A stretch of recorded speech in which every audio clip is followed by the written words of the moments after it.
Pensemos en esto por un momento. ¿Qué se sentiría al encontrar una puerta que lleva sellada más de 3000 años? Imagina ser la primera persona que mira dentro. Hoy vamos a desgranar la increíble historia de cómo se encontró la tumba intacta de un faraón que había sido prácticamente borrado de la historia, Tutankamón. Y esa es la gran pregunta, ¿no? ¿Cómo es posible que un faraón, que fue un personaje menor en su tiempo, sea hoy el nombre más famoso del Antiguo Egipto? Pues la respuesta es una de las mayores aventuras de la arqueología y vamos a recorrerla paso a paso. Muy bien, pues vamos al lío. Para entender la importancia del descubrimiento, primero tenemos que saber quién era el protagonista de todo esto. Un joven rey llamado Tutankamón. Su historia es, la verdad, bastante increíble. Llegó al trono siendo un crío, con solo 9 años, en una época súper importante de Egipto. Su principal misión fue deshacer un cambio religioso radical que había hecho su padre y volver a poner a los dioses de siempre en su sitio. Pero claro, su salud era muy delicada. Murió muy joven, con unos 18 o 19 años, y todo fue tan de repente que tuvieron que enterrarlo con prisas, en una tumba que para un faraón era muy pequeña. Y por eso, con el tiempo, su nombre se perdió, se olvidó.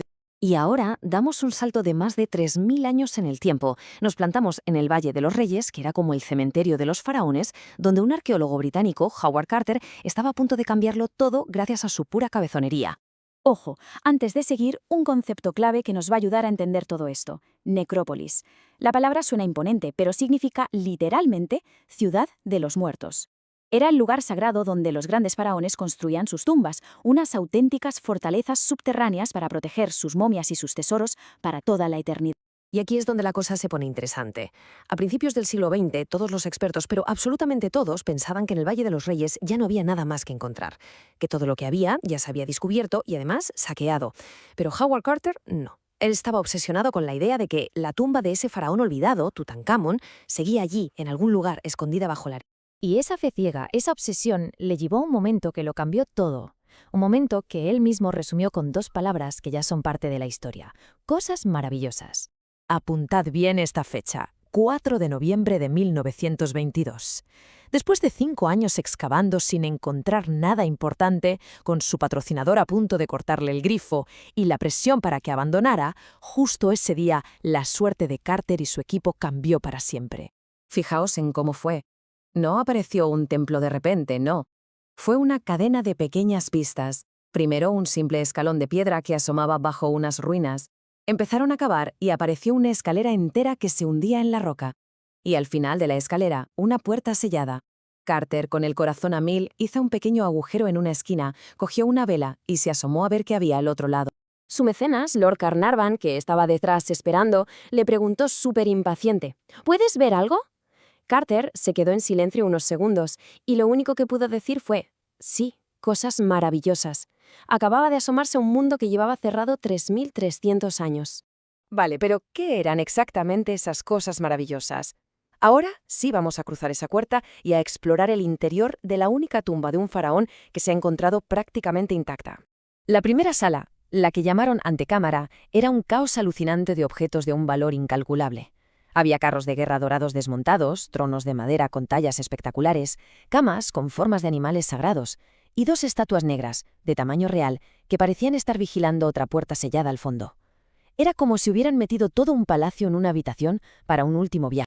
Y detrás de esa segunda puerta estaba el corazón de la tumba. Pero para entender bien lo que encontraron, necesitamos otra palabreja: sarcófago.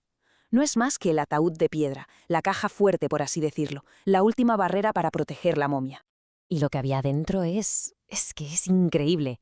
Es como una de esas muñecas rusas, pero a lo bestia, a lo faraónico.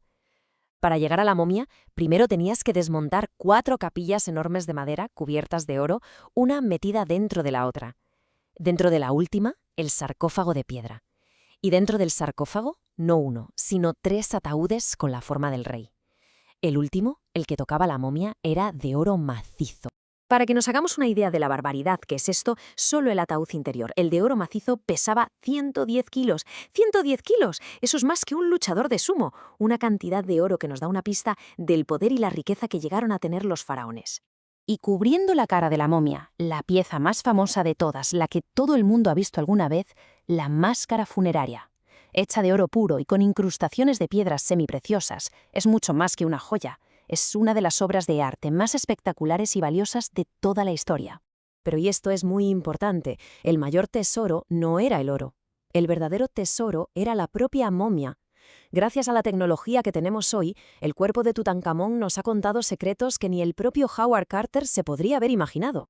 Lo que vemos aquí es básicamente su historial médico. Con escáneres modernos como los que se usan en los hospitales, se vio que tenía una fractura de pierna malísima, que casi seguro se le infectó. Luego, con análisis de ADN, se encontraron restos del parásito que causa la malaria más chunga, o sea que su sistema inmunitario estaba hecho polvo. Y este mismo ADN sirvió para confirmar quiénes eran sus padres y abuelos, resolviendo un montón de dudas históricas. La ciencia ha hecho hablar a la momia. El descubrimiento de la tumba no solo nos enseñó cosas del antiguo Egipto, sino que provocó un terremoto en nuestro propio mundo. Vamos a ver cuál fue el legado de Tutankamón. Vamos a empezar por lo más famoso, por el salseo, la supuesta maldición del faraón. La prensa de la época se volvió loca con esto. Crearon la leyenda de que una fuerza mágica mataba a todo el que entraba en la tumba. Y claro, cuando murió Lord Carnarvon, la historia explotó. ¿La realidad? Pues mucho menos peliculera. No hay ni una sola prueba de ninguna maldición. Las muertes tuvieron explicaciones lógicas o simplemente fueron casualidad. El impacto real, sin embargo, fue gigantesco. Se desató una fiebre mundial por todo lo egipcio, la egiptomanía, que se coló en la moda, en los edificios, en el diseño, en todas partes.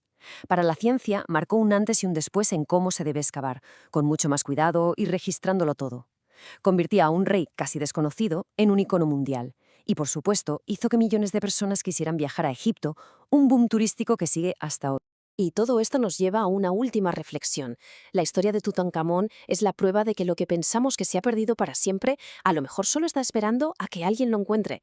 Y nos deja con una pregunta fascinante. Si una tumba como esta pudo pasar desapercibida durante 3 milenios, ¿qué otros secretos, qué otras maravillas siguen ahí fuera, esperando su momento bajo las arenas del desierto?